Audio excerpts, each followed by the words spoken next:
사마리 장로교회 성도 여러분, 한 주간도 평안하셨습니까? 프랑스 하루 코로나19 바이러스 확진자 수가 19,000명을 넘었다는 소식을 접했습니다. 최대치를 갱신했다고 하는데요. 한국에 계신 분들도 여러 가지 걱정을 가지고 안부를 물으러 많이들 연락을 하십니다.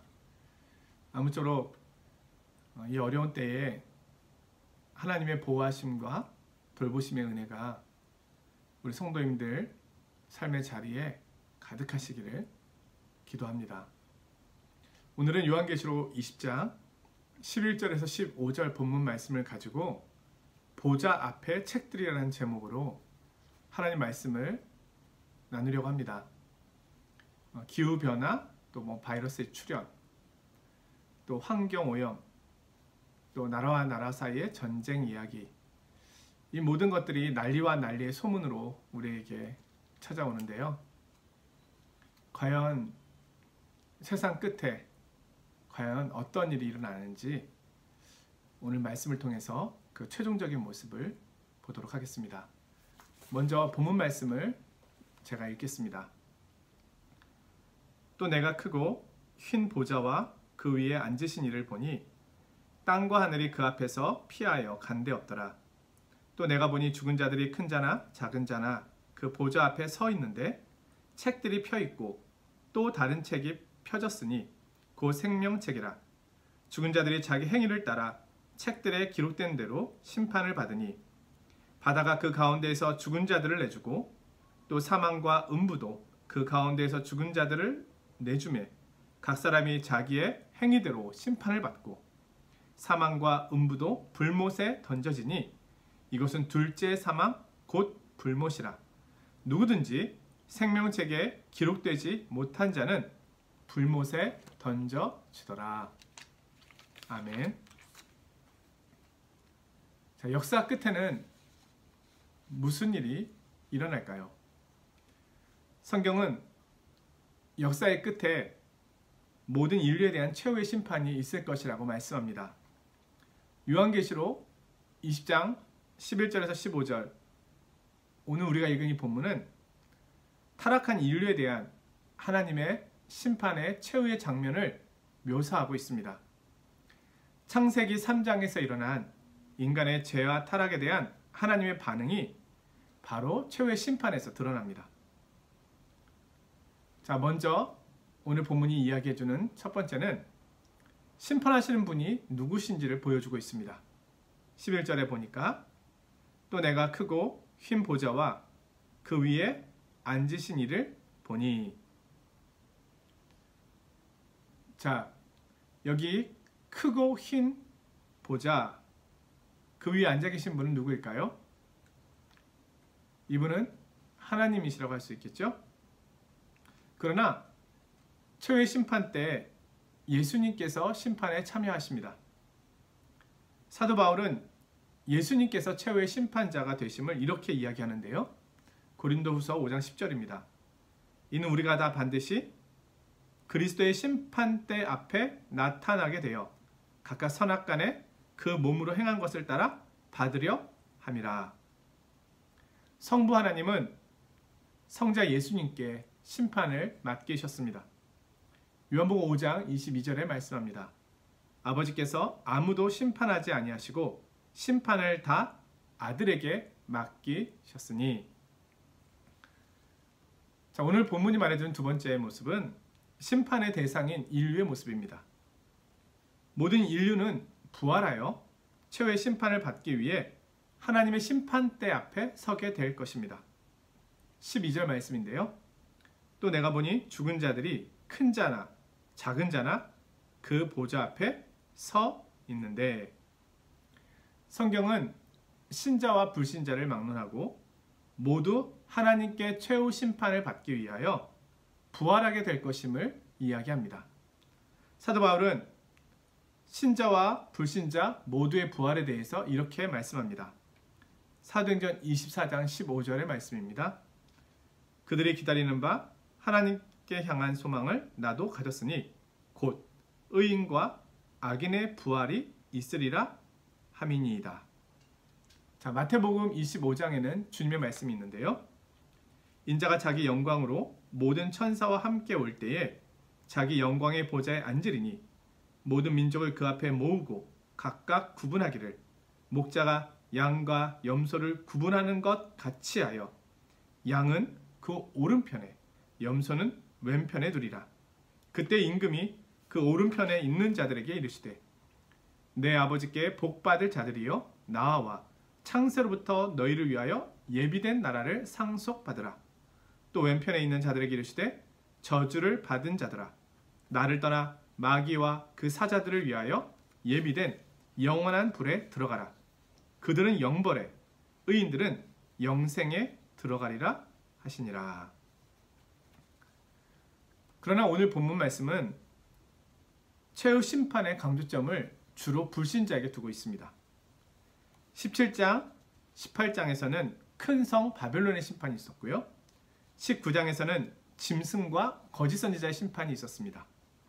20장에서는 앞부분에 사탄의 심판이 있었고요. 그리고 오늘 20장 하반부에는 불신자에 대한 심판이 있습니다.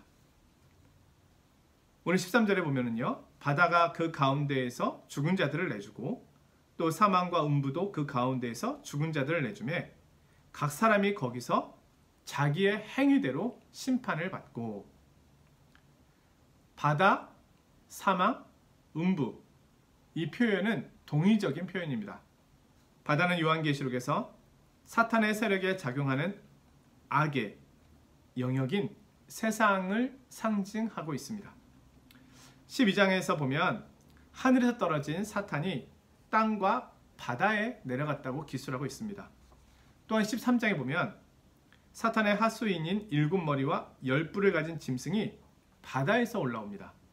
17장에서는 음녀가 많은 물 위에 앉아 있고요. 21장에서는 새하늘과 새 땅에는 바다가 없더라. 이렇게 이야기합니다. 이것은 요한계시록에서 바다가 악의 영역인 세상을 상징하는 부정적인 의미로 사용되고 있는 것입니다.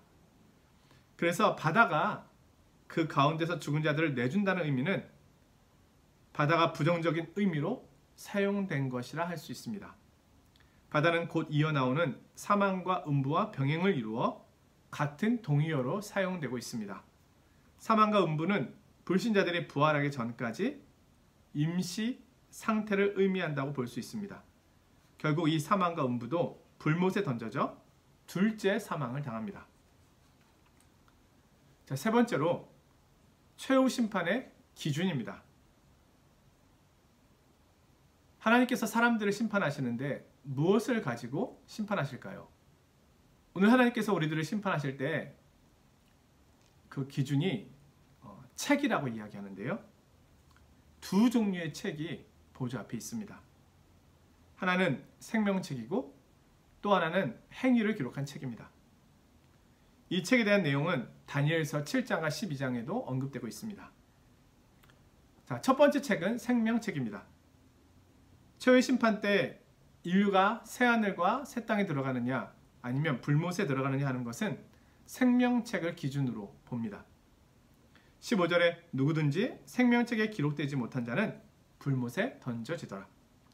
생명책은 하나님의 나라의 회원명부, 하나님 나라의 주민등록증입니다.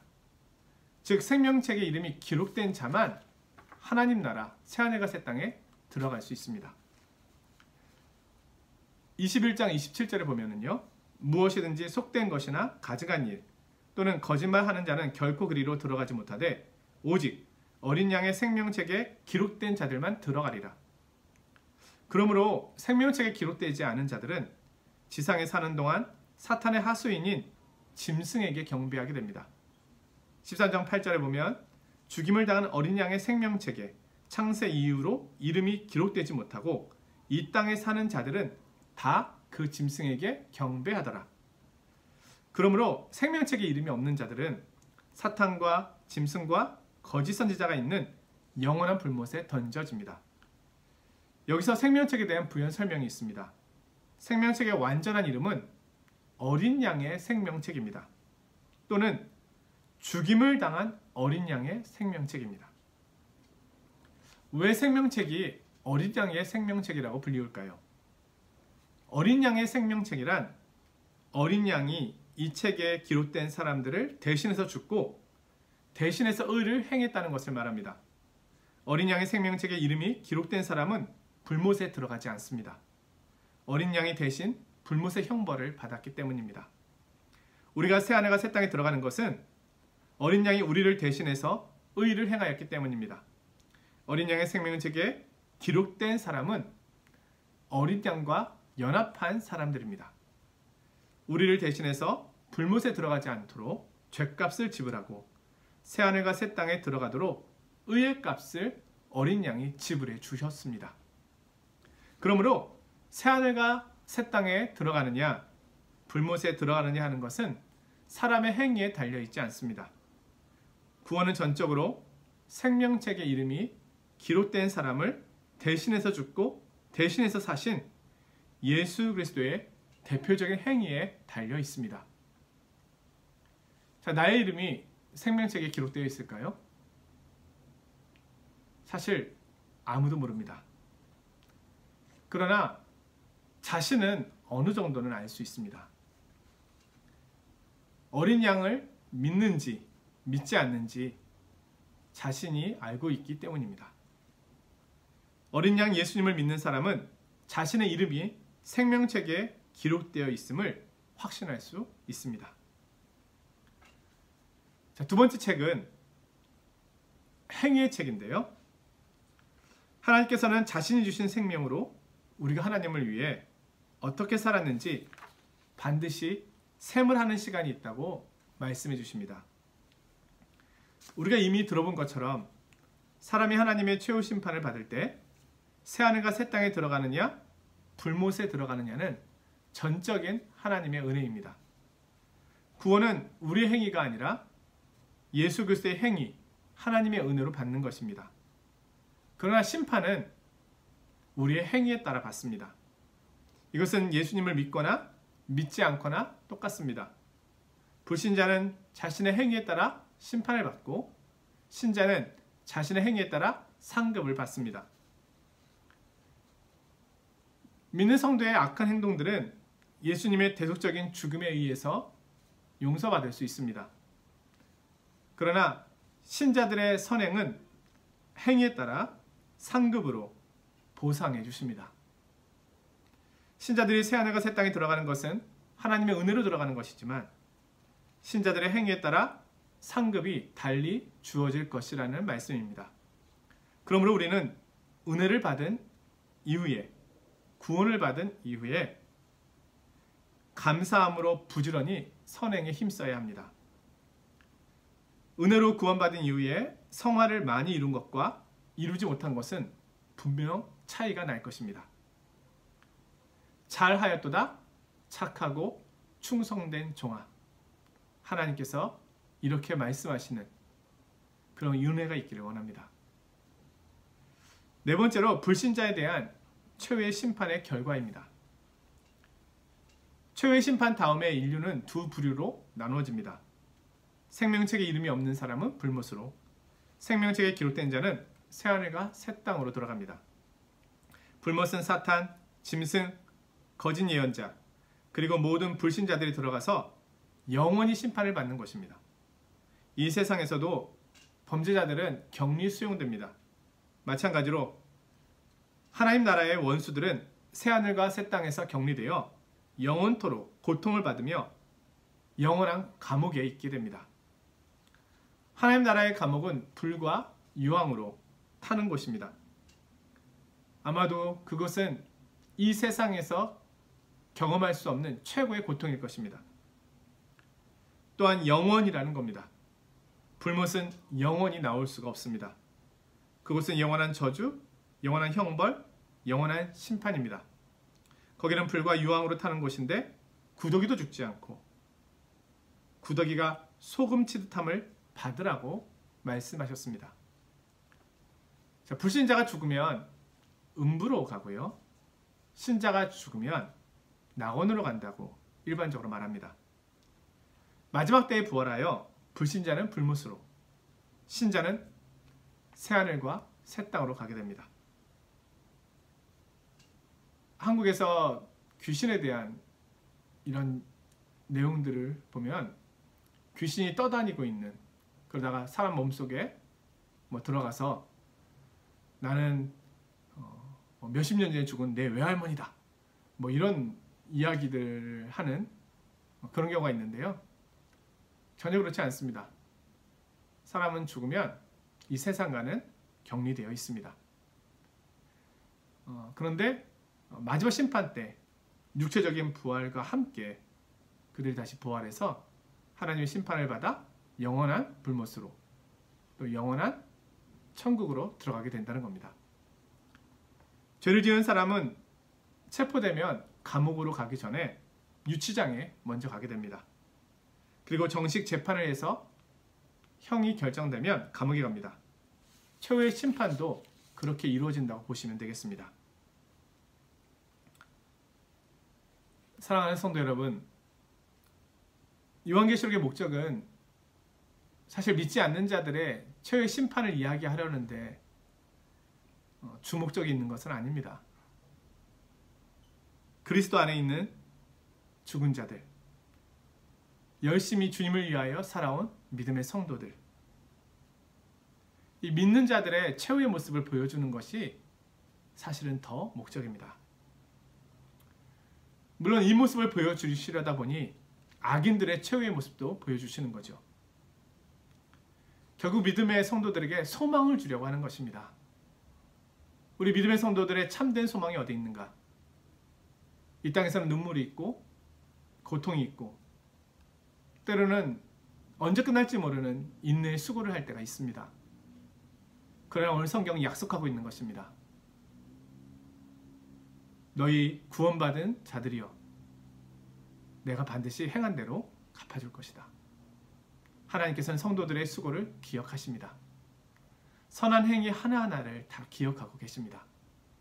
그리고 동시에 이 땅에서 하나님 없이 교회와 성도들을 핍박하고 괴롭혔으며 자신이 마치 하나님인 양 모든 권세를 누리며 함부로 살았던 그 악인들, 그들은 영원한 형벌을 받게 될 것입니다.